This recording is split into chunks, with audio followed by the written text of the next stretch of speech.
Welcome to Not Milk Never Milk. Subscribe if you're lactose intolerant.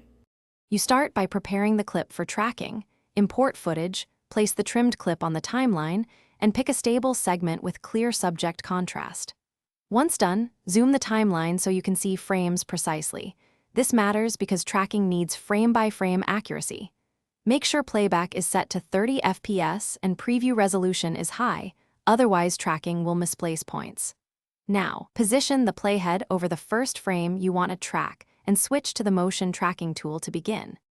You now define the tracking target and refine parameters so the algorithm follows the right element. First, draw the tracking box tightly around a high contrast feature and increase margin if the subject rotates. Then pick the correct tracking mode, point for small markers, area for objects, face for facial features, because each uses different matching strategies. Click Track Forward and watch keyframes. If the box drifts, pause, adjust size or recenter on a new frame, and resume to preserve continuity. You finish by attaching your graphic and polishing motion so it looks natural. Parent the sticker or text to the tracking layer, then fine-tune offset, scale, and rotation. Small easing on position prevents jitter.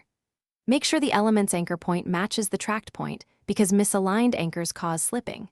If the track drifts, stop, add manual keyframes at trouble frames, or rerun tracking with a larger box and adaptive enabled. One tip: if heavy blur breaks the track, use a contrast-enhanced proxy to read.